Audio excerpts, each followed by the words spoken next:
Hello, hello, Hello, hello, hello. from in front of the Christmas tree again. We're here. Hello, hello, hello, hello. Welcome, welcome. Yeah, welcome. Like the little Who's from Whoville. Oh, yeah. Welcome. Yeah, they Yeah, what's welcome in the Christmas song? time. Come on, what song? I don't know the Welcome, words to it. welcome. It's Christmas Day. Welcome, welcome. Something like that. Yeah, I don't know. I don't know. Y'all see, I've got my bubbly water here today. I got Mountain Dew. And she's got some weird Mountain Dew. It's special. So this is It is special, that's for sure. Special, yes. Raspberry lemonade. Raspberry lemonade Mountain Dew. My daughter picked this out. This is pretty good, y'all. It's pretty good. Raspberry lemonade. It's called Spark. Mountain Dew Spark. Raspberry lemonade. It's pretty good. Yeah, it sparks something. Sparks a reaction. Hey, Mom or Dad or both. Hey, I'm not sure Papa. which one. Hello, hello, everybody. Welcome on. We're just going to give it another minute or so. Let y'all enjoy. Figure we let y'all enjoy this beautiful Christmas tree and stocking. I know. I just can't get over this scene we've created. That was pretty good. That was pretty good. Yeah, and hopefully the picture is a little more clear today. Yeah. Because I didn't realize I didn't have it set on the right quality. We upgraded the definition I didn't, a little bit. I hadn't never changed the settings. I never bothered to go in and look. So we got it was Indiana, set on a New fuzzy. Hampshire, Texas, Vancouver, Washington, Alabama.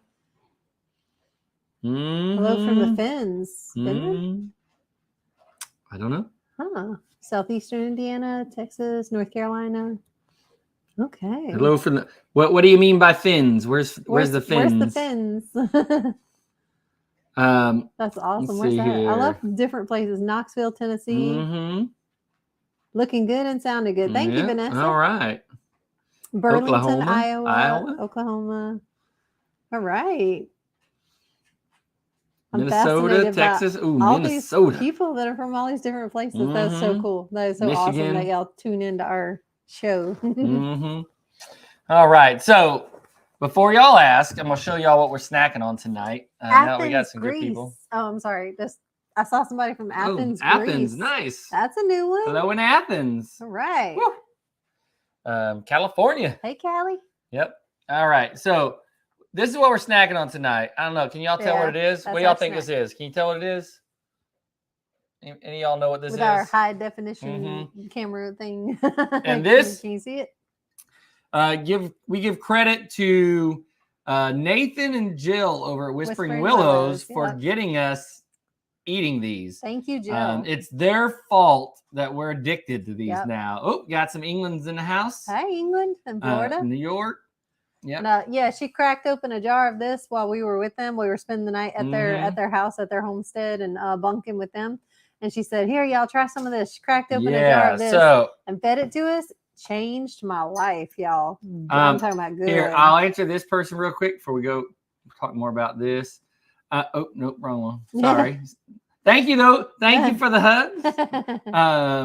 Where are we? Because it looks like an outside brick wall. Yes, we have a brick wall on the inside of the house. There's one accent wall in the living room that has a brick wall. We're not outside. We're going to whitewash it. Yeah, we're inside. We're going to whitewash this wall behind us. On the last live, you may not have been able to see it as clearly as this time, but somebody said papaya juice. No, not juice. Nope. It's got food in it. I'll give you a hint. It's got some stuff in it. It's got some food in it. It isn't a liquid. Here, I'll pull one out. Yeah, it isn't a liquid, but it's got food in it. And that should give you a hint. Food that's in liquid, that's been sitting in liquid. There you go. Yeah, so that's what it looks like. Maybe y'all know. I don't know if this helps y'all at all. Like, y'all know what this is? There you go. Here. Still got a bit of a cough. Not much. It's getting better, but still got a little bit of a cough. It's crunchy. Nice crunch to it. It's delicious. It's salty. Anyway, I can't leave y'all hanging anymore. So they're fermented carrot sticks. Angie cut up carrots and fermented them. We learned how to do this from Whispering Willows Farm over at Jill and Nathan over at Whispering Willows Farm. They already guessed carrots. Somebody said carrots or sweet potatoes. Yes, they are carrots. Hey, Chestnut Hills. Hey, Zoe. So hey, Chestnut Hills. So fermented carrots, and y'all, before you say fermented, no, really, they're good. They taste like kind of almost like pickles, but Yeah. without the dill part of the pickle. I don't know how it does that. I don't know how just salt water, because that's all it is. The art of fermentation, the art of fermenting foods is just adding salt and water and some liquid. So salt water, a certain ratio of salt water to make a brine, and you just put the food in there and put the fermentation lid thing on it, and just let it sit on your counter for 2 weeks, and you've got fermented food just ready to eat. You let lacto-fermentation. Lacto-fermentation. So good for you. So good for your gut health. Extremely healthy. Good. That's the thing. And it tastes like a pickle. It tastes like pickles. I don't know how the salt water turns it into a pickle. I don't know. I don't know about y'all, but for me, healthy isn't enough of a reason to eat a food. Right. If I don't like it, I don't like it. It's just not, y'all. I mean, I like to eat good food. Yeah. So when I tell you this is good, it is good. Yeah. Ooh, okra. Yes. Okra, really? Is it? That's a good idea. I've never had fermented okra, but I'm gonna try it now. She turned me on to fermenting foods. And so changed my life. You know, pickling, people think of pickling and they think of vinegar, but no. Pickling is really, it's just traditionally pickling was fermenting. I mean, that's what it was. Yeah, just when you make pickles, you ferment them, not put them in vinegar like we do now. Yeah, preserving the food in salt water. That's all it is, and it pickles it or it ferments it. Yep. And it preserves it, and it's healthy for you. It's delicious. And it's delicious. And it tastes like my favorite pickle. Yep. Still got a crunch. Still got that freshness. So it's like a carrot pickle, and it has a great taste. And you know. I would never, ever, ever have tried these had it not been for Jill and Nathan. Yeah. Thank you, y'all. Jill. If you don't watch Whispering Willows, you should. They are absolutely awesome. After you get off here, go check them out. They are really cool. They are crushing. Yeah, they're really awesome. They got a lot going on over there. They do health as far as like taking care of yourself. They do that to the max. Like that woman is all about body health and feeling good and having energy and doing what's right for your body, and she's great. She's great. I did and making it taste right. Yeah, making it taste good. Yeah, I thought you like that. You're the Brussels sprout I am gonna try that. Yeah. I imagine that would work because it's just like little cabbages. Yeah, why would it not work? So I'm gonna eat that, and that'll give me like the whole one serving of fermented foods a day is supposed to seriously improve your gut health and your overall like energy and weight and all your health benefits, So Chestnut Hills says that's a good idea. Right, Terry. It is a good idea. Chestnut Hills says, and I don't care if nobody else in my family eats it, I'm gonna eat it. So I think it might be good like that. I don't know. I like Brussels sprouts done the right way. Name is Avery. Avery's over here behind us. She came to steal my phone. So every time we do a live, Avery calls her cousin Mackenzie. She likes to call her cousin Mackenzie when we do lives. I don't know why that time particularly, but I think she just likes to set that time. Yeah, I think that's a good available time for her cousin, for Kinsey. That's a good available time for her and a good available time for Avery. So they just decided to have a live chat time on the phone with each other at that time. Yes, Whispering Willows. Yes. Yep. And actually, they have Whispering Willows Homestead. Yeah, they have this. Whispering Willow Farm. I'm gonna have to look now that you say that. It's either Whispering Willow Homestead or Whispering Willow Farm, but you'll know it when you see it. And you'll see Jill. You'll see Jill's picture. Yep. Let's see if I can find it here. What was I saying? I was gonna say something about it's gone. Sorry. I do that, y'all. I will lose a thought in a hurry. I'm throwing way off track. Was it about fermenting the Brussels sprouts? Probably. But anyway, so we will, Whispering Willow Farm. Whispering Willow, not Willows. Whispering Willow Farm. There we go. And that'll pull up. Yep. Yeah, that will pull it up here. You know what? I will just type it. Yeah, I'll just type it. Whispering. Here I am typing again, trying to spell Whispering. Spell slowly. Willow Farm. There you go. There we go. There we go, y'all. Yep. But yeah, they're just really cool. And I know what I was gonna say. So I believe she had this carrot recipe that to download for free, right? Yeah, it was on her fermentation. I don't know if she calls it a course Guide or or a guide something, or yeah, something, but the download is free for downloading her explanation of fermentation, and then she does do a free recipe on how to ferment carrots. That's the one vegetable that she gave a free recipe on the brine and how she does it and her process and everything. So if you go to her website, it's downloadable for free. Yep. And this by no means is, I mean, we're not trying to plug her, but we love them. We love them. They're good friends of ours. We love them. It came to me like I thought about that memory of her feeding that to me. And I wanted specifically fermented carrots. And so I was like trying to contact her or something. And I saw that. I came across that on one of her videos. I just saw the link to it and I was like, oh, for real? And I downloaded it for free and I saw the fermented carrots and I was like, yes. And I looked up her brine of specifically how she made that. And I just replicated it and it came out perfect. Yeah. Okay, Miss Sherry, I understand.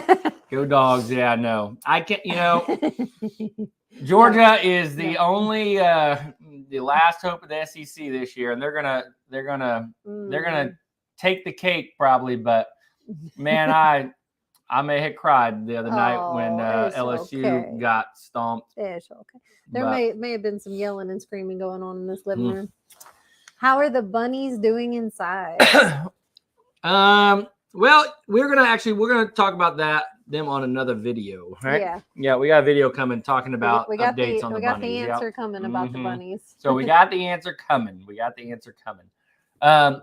So now that we covered our snack, I want to talk a little bit about the video from Thursday, so yesterday. The video from yesterday. Yes. So one of my favorites. Like that's one of my favorites that we've done so far. I like that one. So Angie and Lily, y'all sending Angie and Lily to the store. Always a bad idea. Any store. Always a bad idea. I don't know why. Like it's not like if I send you and Sarah or if I send you and Avery. Nope. If you and Lily go, things happen when me and Lily go shopping it's together. Like, things happen. That combination, it's like don't go with a budget because it's gonna go out the door. And take the credit card away before I leave. So he gets a little bit worried when me and Lily have a plan, and then the plan evolves. Like he gets a little worried. Yeah. So y'all, they went over to Petals from the Past. It was been our second trip over there this fall, and we needed to get some more of our orchard. Yeah, I had a purpose. I had a plan. Lily was going to help me with the plan, and then the plan changed a little. Y'all, let me tell you, they had a good time. All right, we did. They had a good time. They came back with probably 3 or 4 times what I expected them to come back with. Yeah, I think the budget and the list that you had kind of framed out for me in the beginning was like a fourth of what it was supposed to have been. Yeah, probably. Yeah. Yeah, what you came back with was 4 times over what we had talked about. But it was all stuff we needed. It was really good though. It worked out. It worked out. You know, he didn't faint or cry. Nope. So, nope. It was okay. He forgave me. So y'all, I have when she uses the cards, it's set up on our phones so that He's alerted. We're always that way, if there's any fraud or anything, I like to know when the card gets used, right? But it's got me on lock too. He's monitoring me. But I'm not trying to monitor you. It just does it. But I always know ahead of time, before she tells me. He's already been kind of pre-warned. So I have time to okay. He's already had a heads up about it. So But yeah. Oh no, I know. That's when it all went not terribly wrong. It went terribly right, but that's when it all went awry. Like the plan kind of changed when I saw the strawberries. Yep. Hey, Bud, here, hold on a second, y'all. Miles is in here. Try to cut a box. Here, let's save the cutting the box for later, Bud, okay? No, because I want to help you with the scissors, but let's save that for later, okay? At home? Thank you. You know, we used to do that. We used to actually, when we were on an even tighter budget than we are now, we used to do that. He had to send me with cash, or he had to send me with a certain amount of money so that I couldn't spend any more than that. Like, it was that bad. Yep. Here, come on, bub. There you go. Yep. But yeah, like he said, it was all good things, and it was worth it, and you know, we liked it, and we were happy with it, so it worked out. And these were things that we definitely needed. I mean, it's stuff we were going to get anyway, because we're making an orchard. You know, we're building an orchard, putting in all these fruit trees. I'm like, may as well get it now while they have it, because, you know, a good point that he pointed out when I got back, I didn't even think about. They may not have these varieties that we're specifically wanting or looking for. They may not have it in a month or two. And they may run out by the time we waited and got ready, or saved up, or tried to balance it between the paychecks. They may not have it when we're ready. One of the varieties that I wanted, I'm trying to see what it was now. Jason had told me about one of the varieties, Cog Hill Jason. Now there's two Jasons, y'all. Two Jasons. Two Jasons. There's Cog Hill Jason, and then there's Jason out at Petals. That's out at Petals. Cog Hill Jason told me about a variety of apple. I'm trying to see what it was called. I can't remember. I got to scroll back here and see in the text messages. But they were actually out of this variety already when we went there. Oh, was it the Arkansas Black? No, because we got that one. It was the I'm almost back, almost there. But anyway, they were out of this variety, and so it really was good that you got the stuff that you got, even though Cumberland Spur apple. Yeah, that's Cumberland Spur. Yeah, Cumberland Spur apple was one we wanted to get, but they were out of them. So hopefully they'll get some more in, but you just never know. And so, also the native crab apple that I they're out of those. Yeah, they're out of those right now. He told me to check back next month in January. They're supposed to be getting more in January, thank goodness. But if you don't get them like when you go, or if you don't get them, you know, have a plan to go ahead and get them, by the time you wait too long, they may not have them anymore. Yeah, so they sell out quick, you know. In case you missed it during the video, the things we got was they got 6 apple trees. So 2 Arkansas Blacks, 2 Gala, and 2 Fuji apples.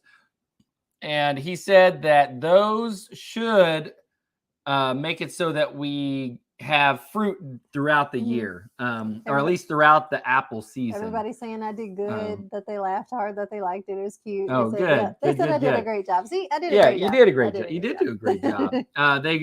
They brought back 8 pairs, 4 Asian pears, and 4 European pears. Yeah. And then the difference is, so the easy way to tell the difference, if you don't know the difference between an Asian pear and a European pear, is Asian pear. I gotta go tell you. Okay, yep. And Miles, the timer's going off in the kitchen, y'all. So Miles, it's time for him to go check his lasagna that he put in the oven. So Asian pears are round, kind of like kind of like an apple, and European pears are shaped more like a pear, an actual pear that you think of probably when you think of pear. Oh, okay. All right. Well, I love the crab apples. How do we use the crab apples? I have no clue. No. Okay. But the crab apples are really good. Crab apple trees are good as pollinators. So it's good to have one crab apple tree. And they even do this in commercial orchards. They do. It's good to have one crab apple tree so that you get that backup just in case the apples didn't pollinate. It's just one more opportunity for pollination to occur. It's just like the helper tree. Yep. And crab apple trees can also pollinate with Asian pears. Obviously, you'll still get the same fruit. The seed is what is different when you get that cross-pollination. So the fruit is the same. So crab apples can pollinate with both. Sorry, I'm laughing because Kira said, "Good evening, beautiful, beautiful Angie." And hey, Wes. Thank you, Kira. Well, thank you for not telling me I'm beautiful. So yeah. And Allison said crab apple jam is great. Never tried it, but that probably would be, since they're tart. I think we should. Tart things are good for cooking with. And Kira also said I have pear sprouting. Oh, interesting. Nice. Okay. Nice. I'm better at eating food than growing food. Eating food, being good at eating food is good too. Yes. I like being good at eating food. I like to think I'm good at eating food. I really think I am good at eating all it. those stages of food that there's so many different, like, what's it called, phases of it that it goes through before it gets to the plate, that there's got to be an area in there that everybody is good at. There's got to be something, because there's the planting the seed, there's the growing the actual plant, there's the harvesting, there's the processing, there's the preserving, there's the cooking, there's the serving, there's so many like methods that are involved in food. Like there's got to be an area that everybody has a talent in. There's got to be an area somewhere in there that you're good at. Here's the thing. I'm not very good at making Swiss cake rolls, but I'm hecka good at eating them. Somebody's good at making some Swiss cake rolls. I'm not good at making them, but I can eat them. There's a million different steps that are involved in our food across our country, and there's got to be a place for everybody in it. Yep. So food is universal. Yep. I like this idea. Crab apples in stuffing, because they would kind of be, because they're so tart, they would almost be kind of like a cranberry, I would imagine. Right, it just balances out that savory, tart, sweet, and savory. Yep, I think so.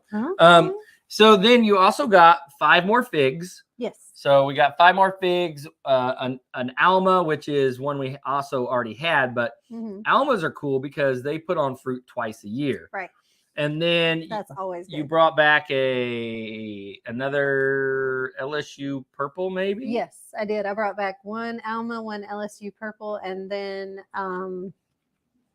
what was the other one? I can't even remember It was a white. The white Marseille. Right. And then there's so hold on. So that one, the white Marseille, Marseille. I think it's Marseille. Marcel, I don't know, something like that. It's French. Anyway, it's Marseille. Thomas Jefferson grew that variety of fig. Yes. At his house. Yes. Yeah, he grew that at his garden, his famous garden. Yeah, when he chose the one for me, he said, "This is the Thomas Jefferson fig," and I was like, "Oh, cool! I like that."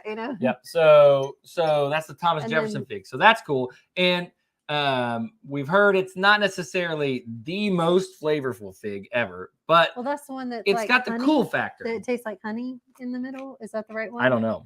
I think that's the one that has a honey flavor instead of more like a sweet fig. I think it tastes like honey fig. But then there's the other one that I got that was blood red in the middle. It's the green Isha. Green Isha. So it's a green on the outside. Yeah, it's green on the outside. Cut it open and it's blood red on the inside. And he said it's like eating candy. He said that's like so sweet. It's just like eating candy. Yep. So in it, and Jason over at Cog Hill, Jason Smith, he said that the green Isha is absolutely incredible. Right. So I'm excited for that one. I kind of wish we had 2 of those instead of one. I know. But that's okay. And we got a little bit of everything. Yeah, and these are all for eating because we're all about what tastes good. I'm not going to grow something if it doesn't taste good. Yeah. Unless it's just so dang pretty, I gotta have it. It better be really pretty or really taste good. Yep. Well, I think the crab apple is going to be really pretty. And have lots of uses. Yeah, that one's and useful. Have lots of uses for them. Yeah. Yep. Yeah. So then I take it back. Really pretty, really useful, or really tasty. Yeah. So then you brought back 9 more blackberries. So in total we have 13 of them. Yes. So that'll be a lot of blackberries. Yeah. And then you brought back 8 more. And they're all Kawa. They're all Kawa blackberries, which are big honking blackberries. They make big old blackberries. Now they're not thornless. But the thornless he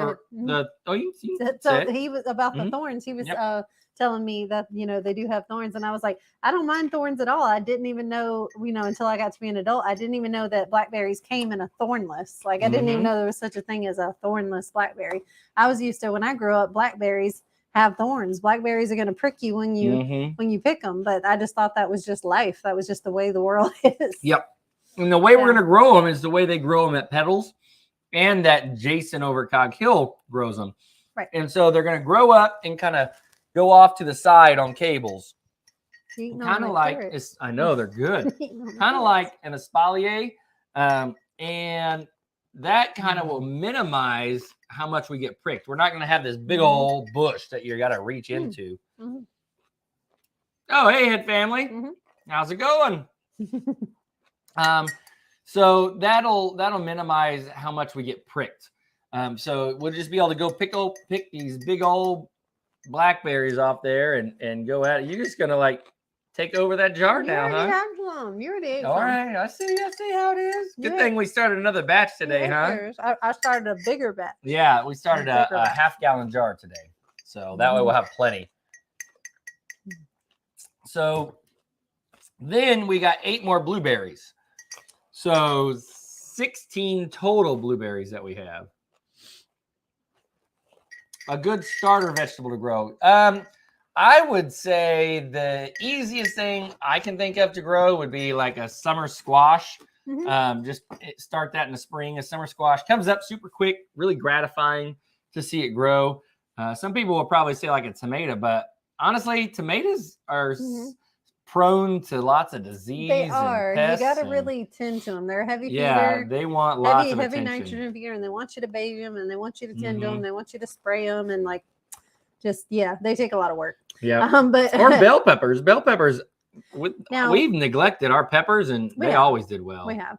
Now, for this season, Charlotte, for the season that we're in now, you're going to want to grow some greens. Those are so easy to grow. Yeah, it just depends on where you are. If you're in zone 7B or higher, you should still be able to grow greens, and collards are lettuces, really good. You know, the leafy green things are so easy, really. Yeah, lettuce, Sprinkle it into the dirt or start use some seeds in trays in the little seed cups or whatever, and they just they just grow. If you're up north, you're not growing nothing right now.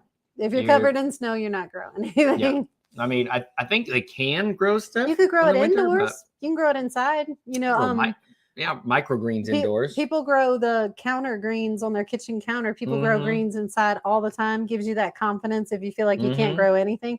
Grow some greens in little trays or whatever on your counter under a light or something. That's just really easy. Look, the squirrels planted gourds in her yard. Wow. That's pretty cool, huh? Squirrels are helping you out. Can you send some of those squirrels to me?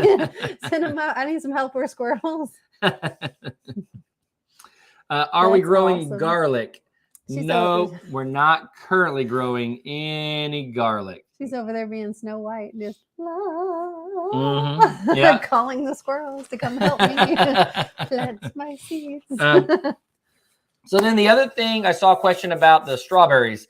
Yep, Angie brought back 2 flats of strawberries. I did. And they're going in a green stalk. So that's going to be really super cool, I think. Yep. You've always wanted to do the strawberries in a green stalk. I have. We got. I thought this time it was gonna like the big round raised bed that I have, and or the raised bed that I'm gonna make. I thought I was gonna have a strawberry bed, like a big raised bed of strawberries. But this was just a better idea. He's a genius. Like this was a great idea. Wait, what? You're a genius. I'm a what? You're a genius. You're very smart. Oh, thank you, baby. But no, just growing them in the green stalk made sense. Like just give us that extra space to grow other things in the bed, and there's our strawberries, and it can just fill out and be beautiful. And I noticed the last year when I did grow strawberries in a raised bed, in that trough thing, I noticed that the vegetation is beautiful. It was putting on plenty of berries, but the berries were always laying on the ground, always touching the dirt. And they would start to rot sometimes. Yeah, and I didn't have any way to cover the soil. I didn't have anything to cover the soil to keep the berry from, hitting the dirt. The bugs and the rot and everything would get to the berry a lot of times before I could. So easy solution, green stalk. On the green stalk, they literally hang over. They just tassel over, and the berry is hanging there in the air waiting on you to pick it, and I think the only problem I'm gonna have now is maybe birds trying to get my berries. But that's a great solution to keep them from, going bad before I can get to them. That was great. I think the green stalk's gonna work out really, really well. We love those green stalks, y'all. Yeah, absolutely love them. We're probably gonna order 2 more of them. That's the way to go, really. And I really like the black ones because those plants stand out. So sleek. Y'all that have seen the couple lives I did showing the lettuce, like y'all, that green just pops against that black green stalk. That looks really, really good. It's a showstopper. Also, the other day, Angie went. Y'all, I think Angie got taken. She got taken the other day. She went over to the cotton gin the other day, and she talked to the office ladies inside and asked them, like, okay, how does this whole getting loads of gin trash work and compost, and how does all that work? And they're like, I guess they talked about it and hummed and hawed and hemmed and hawed. And they finally came back and they told her $25 a load. Well, we went over to the feed and seed store yesterday. And I paid the $25 because I want to be fair and honest and everything. I didn't want to go out there and be like loading up. And I didn't even ask before, I load up. I didn't want to do that. So I was like, let me ask, let me do it the right way, go through the right steps, pay whoever I got to pay to go get a load of this stuff. So paid the $25 in cash. They wouldn't accept a card. They wanted only cash. And then a few days later, we went to the feed store. We went to the feed store. Across the street from the office. Yeah. Go to the feed store. We asked the guy, we said, hey, what's the deal with the gin trash? And he said, oh, I think it's free if you load it yourself and they charge you if they load you out. And I was like, do what? Because she had loaded it last time. I loaded it myself. So Angie went across the street, talked to one of the guys that actually owns it. And he said, runs the whole cotton gin. I talked to him. Go load up. No charge. Yeah. He said, help yourself. As long as you're loading it, help yourself to all you want. I was like, really? So no joke, like for free? Like I can have as much as I want. I can come back as many times as I want and have as much loads of compost as I want for free. Like, let me make sure I'm understanding you. And he said, yeah, sure.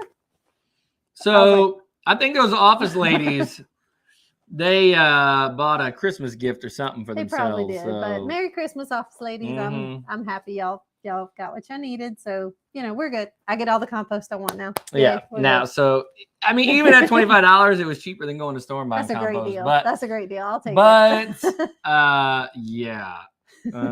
Free is a much better price. It's a much better price. Free is a much better price. So. And then I want to go back several times. I'll probably go back every day, but I want to go back several times and load up the back of the truck with the gin trash too, loads of gin trash, so that I can keep building my huge compost pile. I want to keep building it. I want to bring back loads, and that's easier to load anyway. The gin trash is like fluffier and lighter, so when I'm shoveling, it's easier to load the gin trash than it is to load the black, rich, heavy compost. Yeah. So kind of to explain, yes, they probably did buy lunch with it. Merry Christmas lunch. So to explain what this is that we're getting to compost, when they take, they harvest all the cotton, right? But it's still got all the seeds and it's got some of the plant parts and the whole outside hole. All the pieces that they can't process and use. So that goes through the cotton gin. The cotton gin pulls all the cotton fibers, right? And it pulls it away from like the seed and all those pieces of the leaves and the piece of the plant,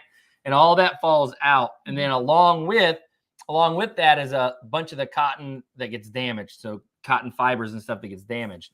All that goes out into what they call gin trash. Right. And then that makes really good compost. Once it composts down quick. Once it cuts down. And it's really high in nitrogen.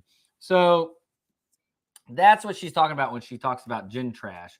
And then there's the gin trash and then gin trash compost. So the compost, of course, is after it's already broken down. And they have both out there.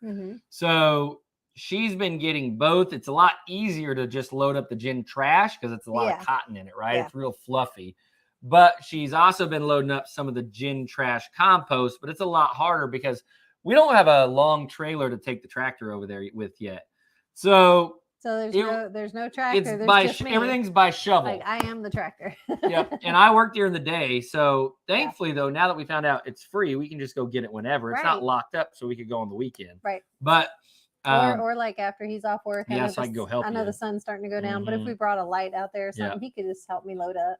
Yeah. Now, eventually, hopefully we'll have a trailer and we can just take the tractor over there and use the bucket and load it up. That would be nice. That would be really good. And it's a little harder for me to get the compost too, because the way that they have it, it's not out in the front. They put all the gin trash kind of in the front and push back the old stuff that's composted. So you climb over a few hills of gin trash, and then once you get down to the mountains of compost that are kind of underneath and hidden, so I have to kind of pull back, which is easy because it's loose. It comes out real easy because it's real fine compost. It's real powdery and real soft. So I pull back all the layer of weeds and grass that have taken over that hill of compost. I just rake it off, and then here's all that black rich stuff underneath, and I have to shovel into that and then go back over the mountain of gin trash back to the truck and dump it in the truck, and then go back and get me another shovel full and go back and dump it in the truck and everything. I can't bring the truck in there because it'll get stuck. It'll get stuck in all that gin trash, and it'll bog down. I'll never get my truck out. Yeah, so it's a process to get the compost. Hello, and I'm glad you were able to finally catch a live, Tammy Jean. Welcome, welcome, welcome.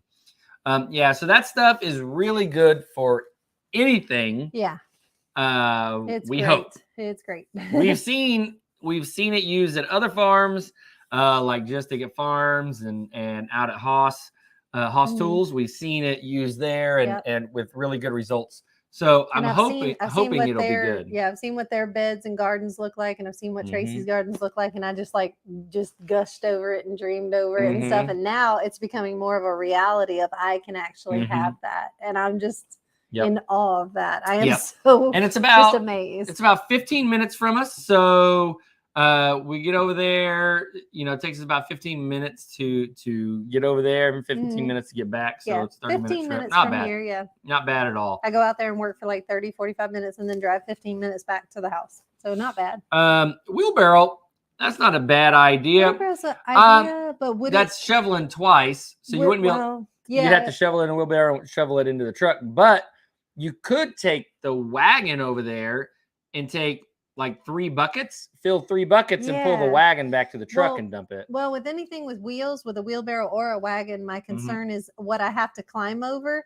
I'm concerned that won't make it. Like a wheelbarrow or a wagon would not make it up over that gin trash. I'm going to get stuck. It's the same concept as the truck. The wheels are going to get stuck down in it. Like when I say I have to climb over it, I mean I have to climb over it. Yeah. But I got smart last time, and I brought a bucket with me, and I was scooping into a bucket, a 5-gallon bucket, and I just hauled the 5-gallon bucket over the mountain of gin trash and dumped it in the back of the truck, and that went twice as fast. That was good. And the back of the truck, y'all, was full. She carried a lot of bucket loads. I can't even imagine how many bucket loads it took you. Farm fit, y'all. She's out there sweating, working this morning, and I'm sitting over at the computer. Doing my day job. He's making money, supporting our family, y'all. He's supporting our family. He thinks he's not doing anything, and he gets upset sometimes when he sees me working, and he feels so bad. And he's like, "Come sit down." You're like running circles around me, but he's supporting our family. I'm like, "You're working too." It's very hard for me to sit and work at a day job at a computer, watching my wife out there sweating and working hard and It's doing lots of hard labor. It's good for me. I'm sure it is. I'm sure it is. I'm sure it is. It's healthy. I'm gonna live to be 100. I'm gonna be gardening when I'm 100. I was just reading about the oldest person that they have actual verified birth records of. Oh my goodness! It was 122. Oh, I was gonna guess 120. So it was random. I don't know. I don't even remember why I was looking it up. I was looking it up just like a couple days ago. 122. 122. She was in France. It's a she. Okay. All right. Yeah, so that's the record you got to beat. Okay, so 122. So she literally was born in 1900. No, earlier because she's already dead. Oh, okay. That was a while ago. She died in the 1996 or something like that. Okay, all right. But maybe later. I don't remember, but she's already died. Well, that's even more impressive because if someone was born in the 1800s, so she would be born in the 1800s, and she lived all through the turn of the century. She lived through the Great Depression. Like that's impressive to me. 2 world wars. She saw an entire nation change, and she saw the world just change around her. Like she lived a life. Like that's a lot of memories. Yeah. 122 years. Oh my gosh. Yeah. Crazy. Crazy. That's a long time. I mean, you hit 100.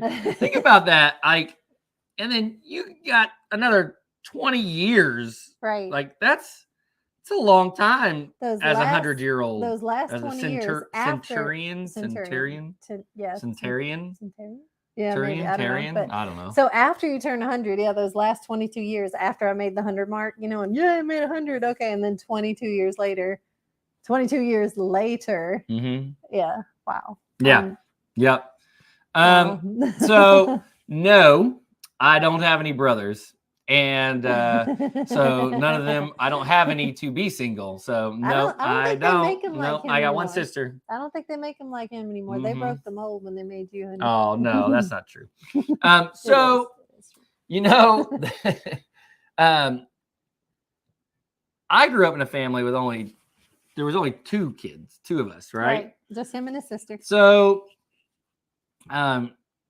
we consider ourselves a big family, right? That's why big family, small farm. Yeah. We consider ourselves a big family because I only had 2 kids in my family, and she only had 2 kids in her family. And we have 4 kids in our family. Right. It was just me and my sister. So it was just him and his sister growing up, just me and my sister. We were families of 4. Yeah. And now we're a family of 6 together. Yeah.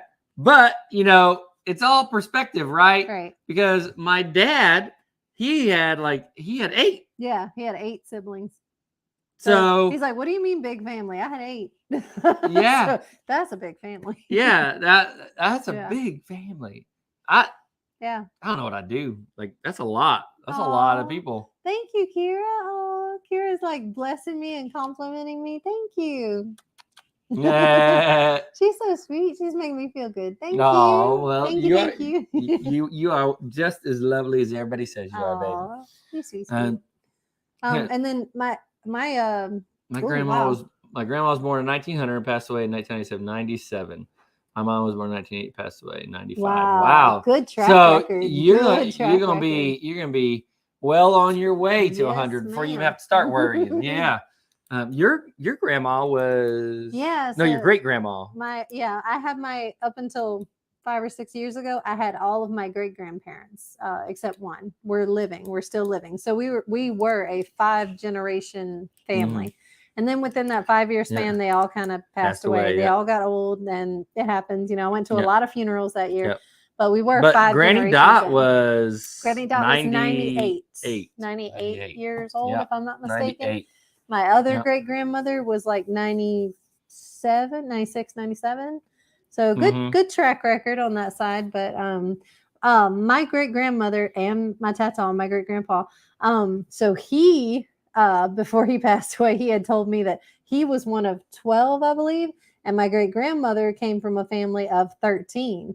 She had 12 siblings. He had 11 siblings. So family of 12 kids, 13 kids. And that was pretty for their time, for their generation. That's normal. That was pretty normal. These were farm families. These were poor, rural area farm families. You just have as much kids as you can to help out on the homestead kind of thing. You just need the workers. And there was no such thing as birth control. So, I mean, just a lot of kids. It just happens. Yeah. My grandparents had 16 kids on each side of the family. Yep. That is a big family. Big family, yeah. And, man, every time I read a twin comment, I'm so grateful we don't have twins.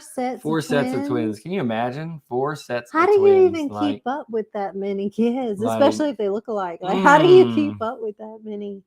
I'd have to tape a number to them or something. I don't even know. Yeah. The amount of energy and effort that I put into all 4 of our kids, I don't know that I could do that with that many. I would die. I would pass out. Oh, look, that's cool.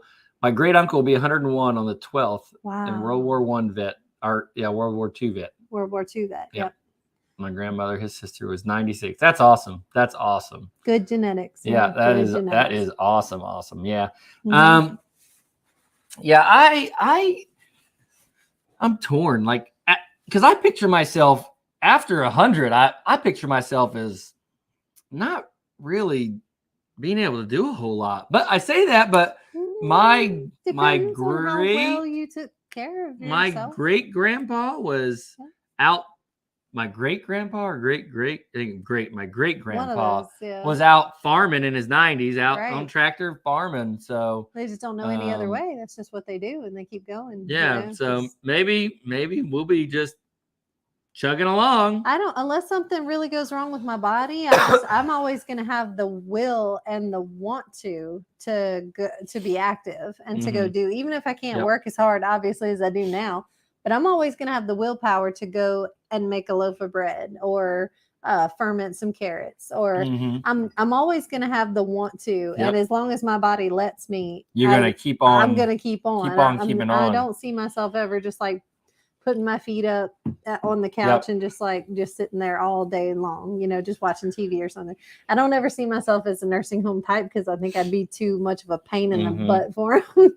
I think I'd be feisty, I gotta go do type of woman. I'm getting out of here. Just like I'm not staying there. I can't. I can see that. Nope. I can see that, baby. I can see that. Will you be with me? You'll be go running with me. Running around. Yeah, we'll be running. Yep. Yep. When you're 97 and I'm 90, we still gonna be out there. Yeah, we're gonna be running. We gotta go do. We gotta go buy something. We gotta go play. We gotta go do. Yep. And it's one of the things that I'm so grateful for with our parents is that our kids have really awesome grandparents. They do. I grew up with my mom's parents died before she was even an adult. Yeah. So I never knew my grandparents on that side. And then on my dad's side, I didn't really know my grandpa, but I knew my grandma, but we weren't real close. It wasn't like you think of as a normal grandma relationship. You don't. It just wasn't that. So it wasn't the sweet granny that the picture that comes in your head. I mean, she was sweet. She was nice. I mean, I loved her, but it just wasn't normal. That's not what I mean. Like it wasn't the normal concept. The it wasn't the normal relationship. concept. There you go. It wasn't the close granny relationship. But our kids are blessed to have that. Yes. And they actually have 3 sets of grandparents because your parents are divorced, and then now you get 4 for the price of 2 there for the kids. 4 on my side and a set on his side. So they have 3 sets of grandparents. So they're really, really blessed. They are some well-loved kids. They're well looked after and well-loved. But they get the experience. They get an even better experience than even I had. But even I had a relationship with my grandparents. Like I had the whole granny and papa relationship that he never had. So that was always confusing to me early on in our relationship that he. Yeah, I never understood it. Yeah, when I spoke about grandparents or, them going to see or spend time with their grandparents and stuff, he doesn't really have anything to compare that to, or he doesn't have a kind of a concept of that because he didn't have it. And I have great memories with my grandparents, but my kids have even better memories with their grandparents. Yep.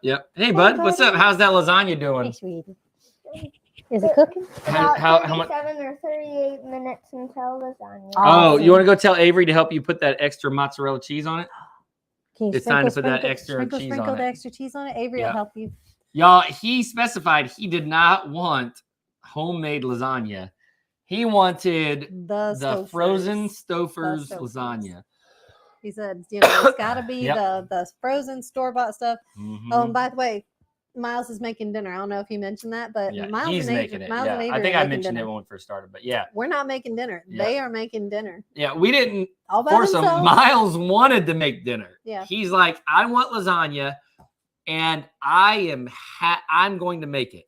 Yeah. I want this type, and I'm going to make it. And he woke up this morning and told you. Yeah, he told me he's like cooking plans. He's like, I have everything planned out, Dad. I have breakfast, lunch, and dinner all planned out. I know what I'm going to do. I was like, oh, cool. Okay. What is it? And he told me what he's going to have. And he had that all day. So I've taught him how to scramble eggs. He knows how to make toast. He fixes his own cereal. He knows how to make a lot of breakfast foods. And then for lunch, he chooses his own lunch, and he can put like leftovers on a plate. He knows how to heat it up in the microwave for a certain amount of time and when to take it out. And he knows how to make mac and cheese for lunch. He can cook the boxed mac and cheese. Yep. I do the hot part. I get the boiling water and strain it, because I don't want him to burn himself, and I put it back on the stove. Yeah, but he gets it started and does all the cooking. Turns it on and mixes it and puts all the ingredients in it, and he's learning. And he said, I want to make dinner tonight. I was like, all right, we're gonna do that. The tree removal has not started yet. Still waiting for the document from the bank. Still waiting. Y'all, if you know anybody over at PennyMac, let them know, because that's who our lender is. So they need to get us that document. Unfortunately, we went through Veterans United when we did the house for our VA loan, and they were really great. Yeah. But the problem is, then they sold the loan to folks that aren't. It's just a national provider, a loan servicer, really slow. And so we can't just go down to the bank and get the document like if we had gone through a normal bank around here. So we're at the mercy I call of their them up process. and get a call center and tell the lady, and she's like, okay, well, I'll submit it. And they got 24 to 48 hours to see the request and respond to it. And I'm like, a week okay, later. yeah, a week later, still haven't heard from them. So I got to call them back again. We're going to be patient, though. We're going to be patient. There's no real need to rush. I mean, we would like to get it going. We're chomping at the bit, but is there a real need to get it done? Not a desperate need. So we can be patient. We can wait. Yeah. So it's, we'll see. We'll see. Hopefully before they get done with the property that they're at now, we'll have Kinsey. it. Yeah, Kinsey's on. Yeah. Kinsey, is that you? Little Kinsey? Yeah. Hey, baby. Well, big girl Kinsey. You're not little. Not so little anymore. You're bigger. Yep. Getting bigger and bigger by the day. Kids grow quick. I know. She's turned into such a little lady. They grow quick. Beautiful lady. Just want to make scrambled eggs for me that he put peanut butter in it. Oh no, he was experimenting. You know, is it weird that doesn't sound like that would be too bad? Peanut butter and scrambled eggs? I don't know. I don't know about that. No. It's cool to teach them at a young age. Yes, it is. Sarah, So and that's one of those grandmother memories I was talking about. I was 5 years old or thereabouts. I think I was either 5 or 6. And I remember my grandma just when I asked her something about cooking or I wanted to help cook, and she said, "You know how to cook anything, honey?" And I said, "No, ma'am." And she said, "Come on, get up to the stove. We're going to teach you how to cook. We're going to teach you some scrambled eggs." So she put me up at the stove on a step stool, and you got the pot and pan ready, and we were cooking scrambled eggs. So at 5 years old, I learned how to make eggs. That was the first thing I learned. Yep. And she said, "Yes, it's me." Good, Kinsey. Good. I've been a little gun shy. Teaching the kids too quick, but I think it's one of those things. Yeah, in theory, if you teach them, then they're going to do it the right way. Mm-hmm. But I've been a little gun shy ever since Sarah almost burnt the house down, y'all. Yeah. So she didn't ask us to teach or anything. She just took it. Yeah, we hadn't taught her. She had just done it. So she just went and did. She took a packet of oatmeal. This is. We used to buy like the boxes of the instant oatmeal. Yeah. So she put it in a bowl and put it in the microwave and put a little water in it. Whenever she was ready to have some, that's what I would do. So she watched me do it. Well, this time, but she had to push and this is before we got up. So Sarah was notorious for waking up at 5 a.m. So she got up early one morning and we were still sleeping, and she decided she wanted breakfast. She was hungry and she wanted to go make breakfast. So she puts this oatmeal in, has to have hit like the 30-minute timer or something. Pushed a bunch of buttons and just and I didn't know it until the smoke alarms start going off. I come down the stairs. Mom, Dad, and this bowl had shattered in the microwave, and it was just smoldering and black and like glowing embers in there. She had cooked the bowl. Gosh. She cooked the bowl in the microwave. Yeah, it was bad. It was so bad. What's up, bud? And I was like, "Baby, what did you do?" And she was like, "I was just hungry." I'm like, "I could teach you how to do this if you want me to." And at that moment, I realized I need to teach her like my grandmother did for me. I need to teach her more. Yeah, so maybe it's that way. Like it's just we need to teach them more. Yeah, I didn't realize that she had a desire to follow me so quickly and to learn so quickly. But I realized very fast that I need to teach them more of how to do things on their own, so that when they do attempt it, they're going to be more successful. Yep. Are the girls up to being on a live? I would like to know them better. So I don't know. I will ask them. They're a little bit they're a little bit shy when it comes to the lives, and don't always feel comfortable on it. But I will ask them. We don't ever force them to do any videos or the lives. If they want to do it, they do it. So they're at that age where they get all like insecure and they worry about how they look or sound, and they're a little gun shy being on a live, because we got them to be comfortable with filming videos by telling them that we can edit, right? Anything they don't like or anything they don't want to be seen or anything they did that they don't want to be shown to them. They know I'm going to portray them as in a positive light. Right. Daddy can cut that out. So they're okay with that, but this is a live. I mean, there's no like, Yeah, oh, so go they're back not and as do it again. comfortable, There's yep. no take two. There's no edit. So they're Was not as comfortable with that because they are teenage girls. But we will ask them and we'll see what they say. So maybe they can be on the next live. How many days? I think we're almost 16. maxed out for this live. We can go a little longer, but Yeah, Miles says there's 16 days till Christmas. 16 days. What's today's date? 16 Wait, days. not 16 days until Christmas. 16 days until Christmas Eve. Oh, till Christmas Eve. Okay. And Avery was like, there's 18 days until Christmas. She looked on the calendar. I asked Lexi. She said 17. Somebody hasn't been moving it on the calendar. Wait, no, it was on Christmas Eve that she found 17. Yeah. Well, that just means that Avery didn't move it on the calendar. Avery literally thought that was Christmas. 17 days until Christmas. No, that's Christmas and Eve. Yeah. 16 till Christmas Eve. So that's good. That's good. I'm excited about Christmas Eve because all we have to do is go to sleep and then we wake up and it's Christmas. 15 days here. People across that date line are bragging now. They get it sooner. In other places of the world, it's going to come a little sooner. A day sooner because there's places that are already starting tomorrow. Did you know that? In Australia right now, it's morning time. Yeah. It's tomorrow already. Yep. So they're going to wake up and see what Santa brought before you do. That's how the world works. Some places at different time in different places. What's your favorite Christmas tradition? Do you have one, honey? So growing up when I was a kid, we didn't have a lot of traditions. We didn't do I wish I could say that we did the whole classic family. We do all this together every year, but it wasn't like that. My relationship with my dad, everybody's relationship with my dad was not great. But he wasn't like the Christmassy sort of person. He didn't do the whole decoration of the tree. He didn't do that, and I think my mom did all the work for Christmas and set everything up and got everything ready. So we didn't really have traditions. We didn't have that regular special thing that you always remember that you do with your family. But what's your favorite now? But now with us, I think it's a toss-up. It's a toss-up between the going out to pick the favorite ornament, the special ornament for everybody, and then putting it on the tree. The decorating the tree is just that's a must for me. That's always the best part. So the favorite special ornaments on the tree and all the memories with the ornaments, it's in my top category. But then there's the other thing where I help all the kids put out everything for Santa and the reindeer.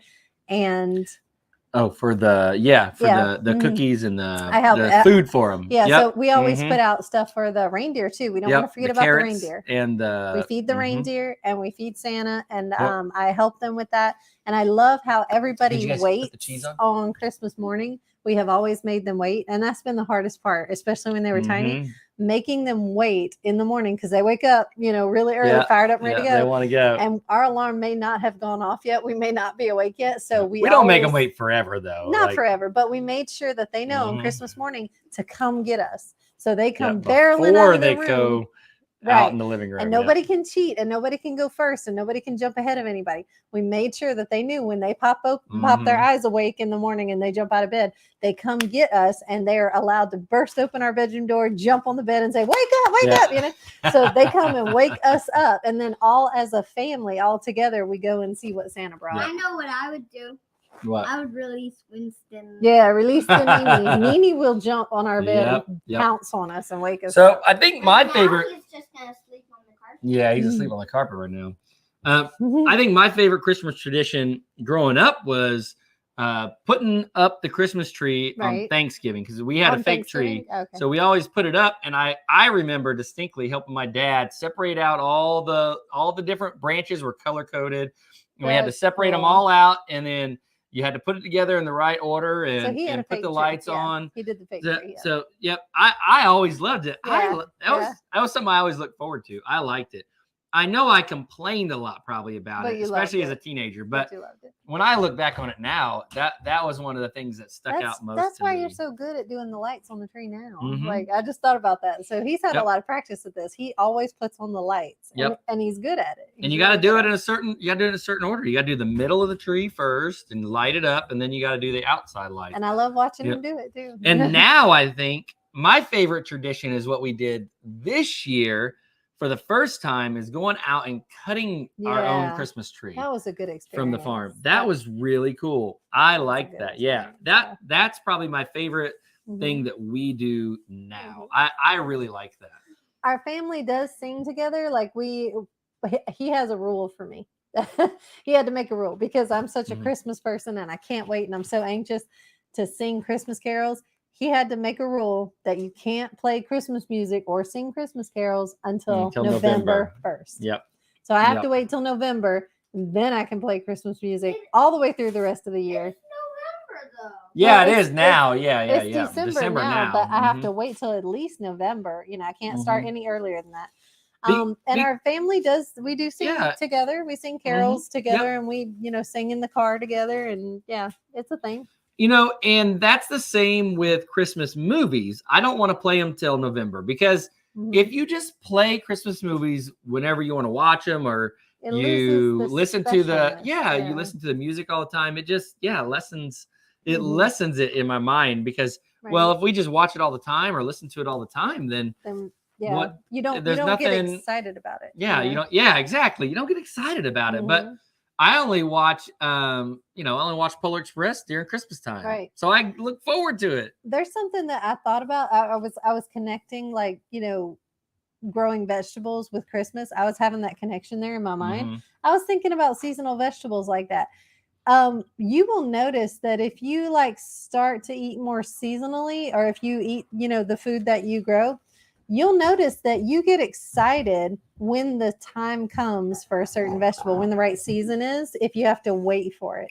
If you don't have it all year long, or if you don't eat on it all year long, if you hold yourself back and wait until it's the right season to have that experience again, it becomes exciting for you. You literally, your heart starts beating faster and you get excited to see that certain fruit or vegetable again, if you make yourself wait for it.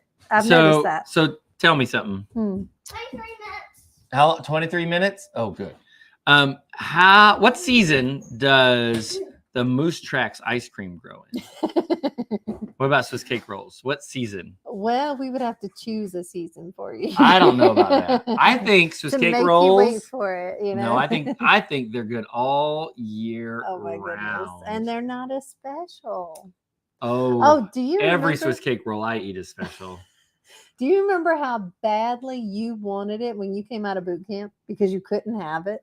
Oh, I know. For 2 solid months. Yeah, 2 months. You couldn't have it. So you were ripping and raring after you came out of boot camp to have all the sweets and Swiss cake rolls you wanted. Do you remember? Made it special. Made it better. Yeah. Right? Yeah, it did. We celebrated Christmas Eve. We would eat a big meal, clean up and put stuff away, and then gather around the tree. The youngest kids would pass the gifts around, and then we would all open them at the same time. Yeah. All that the hum of the dishwasher. That's cool. Yeah, I like that. That's really cool. That is really, really cool. And after we all rush in together, we 1, 2, 3, let's go. And after we all go see what Santa brought, then after we enjoy that for a second, we usually go have breakfast together, and then we'll come back in our PJs after breakfast, and then we'll do the stockings, and then we'll pass around the gifts that are wrapped under the tree, because Santa doesn't wrap his gifts at our house. The stores start Christmas music before Thanksgiving. It drives her crazy. Look, stores nowadays, it's crazy to me because it wasn't always that they just hop from holiday to holiday. There used to be some space in between, but now it's like the minute one holiday is done, like they're already putting it out for the next holiday. No matter how far away that holiday is, it seems like they're already putting stuff out. To make that dollar. Yeah. Miles, what's what up, are you bud? Frustrated about? He's a little frustrated. Oh, well, I think that's appropriate. It's her room, so. You can't go in there without asking. That's the girls' room. He doesn't like being the girls when they throw him out of the room. You can't go in there without asking. Yep. It's a teenage girl's room, and you're a boy. You can't go in without You can't asking. go in there, yep. That's just how it works. I'm sorry. I know that's rough, but that's something you're going to have to accept. Have the girls look up recipes for homemade Swiss rolls. Actually, that's actually a thing. Lily had talked about that since she's getting so good at baking and she does all these wonderful pastries and desserts and she's getting really good at it. She thought about that. She said, Dad, what if I made you a homemade Swiss cake roll? What if I did it better? She did make one than the before. store-bought? Did she? I don't She remember. made it. So it was a big, I don't know what they're called. She knows. It was like almost like those jelly roll-up cake things. It's a big old. It was a big cake. She did like a log. It was cake a log cake. There log you cake go. with swirl. Yeah, it had cream cheese icing in it. Yeah. And it was delicious. It was amazing. I think it was better than better than any day. Yeah, way better than a store-bought Swiss cake roll. Yes, a jelly roll. Yes. A jelly roll, except it had cream cheese icing in it, and it was chocolate cake. It was great. It was awesome. You know what? I'm glad. Yeah, I need to have her do that again. That would be a good Christmas tradition. That's one of the desserts we're gonna have her do for Christmas. Yeah, we always do the big Christmas meal, and Lily's gonna do the desserts. Okay, she can do the big roll cake thing. Yep. Oh, Yule log. You know what? I've heard it called that too. A Yule log. Yep. That would be delicious. Yeah. Yes. I think it's time for us to go get everybody situated for dinner, say dinner prayer, and all that good stuff. The ending timer, lasagna is about to be ready, and we're about to have to pull the hot stuff out for them and help serve and say blessing and everything. Yeah, we gotta get the table set and get the kids to set the table. So, all right, we love y'all. Thank you so much for coming out, watching us, and supporting us. Thank you, guys. We really appreciate it, y'all. It's so meaningful to us that you guys come and listen to us talk and really share stuff with us. It's our favorite time. We love this time. I don't know. It's just something great about it. I love getting to interact with all of y'all. Feels good not only for us to reflect upon our day and what we've done and what we've been doing or whatever, but it feels so good to talk to y'all, to have y'all support. And y'all's feedback is so valuable to us. Yep, it is. So with that, we love y'all. We hope you're having a great holiday season. And we're going to go munch down some lasagna, and I'm going to have Swiss cake roll for dessert. The little Debbie kind. Good evening, y'all. Bye.